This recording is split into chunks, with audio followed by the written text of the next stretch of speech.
काय सांगता? कल लोकसभा में संसद में 10 साल के बाद पहली बार लोकसभा में सोलापुर के खासदार की गूंज उठी, आवाज सुनाई दी। मैं उनका अभिनंदन करता हूं कि उन्होंने कल संसद में 2 बार भाषण किया। ये कांग्रेस पार्टी ने उनको बहुत बड़ा चांस दिया कि वो संसद में 15 मिनट के लिए भाषण करने का उनको चांस दिया और उन्होंने सभी सोलापुर के मुद्दों को जो जो वादे किए थे सब कवर किए। चिमनी का मुद्दा उठाया, हवाई अड्डे का मुद्दा उठाया और हमारे धनगर भाइयों का और मराठा भाइयों का आरक्षण के लिए मुद्दा उठाया।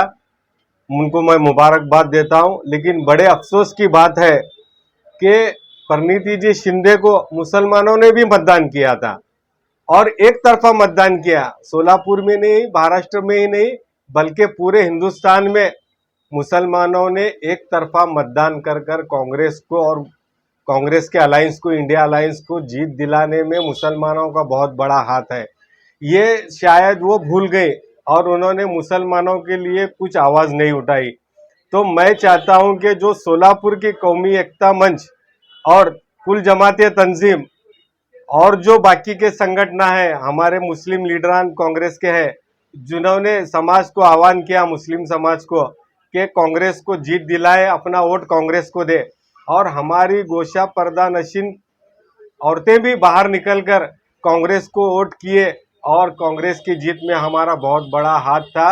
ये शायद कांग्रेस की खासदार भूल गए और उन्होंने मुसलमानों के बारे में कुछ नहीं कहा। तो मैं जितनी संगठनाएं कांग्रेस का वोट देने के लिए आह्वान किए थे, उनको मैं गुजारिश करता हूं कि आप जिस तरह हक से हम मुसलमानों को बोला कि आप कांग्रेस को वोट करें, कांग्रेस को जीत दिलाएं, उसी हक से आप जाकर उस खासदार से भी पूछो कि मुसलमानों को क्या आरक्षण की जरूरत नहीं है क्या? मुसलमान को 5% आरक्षण दिया गया था जो कोर्ट में टिका नहीं है। ठीक है, आज मंडल आयोग कमीशन के हिसाब से जो इनकी रिपोर्ट थी उसमें मुसलमान है ना, ये दलितों से पिछड़ा हुआ तबका है, ऐसा मंडल आयोग का कहना था।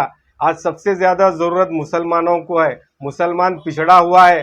तो हमको कम से कम 5% आरक्षण, एजुकेशन में तो रिजर्वेशन दो, ऐसी मेरी मांगनी है। और जितने मुस्लिम संगठन है और मुस्लिम लीडर हैं, उनसे मैं गुजारिश करता हूं कि इस मुद्दे को उठाकर खासदार से जवाब तलब करो।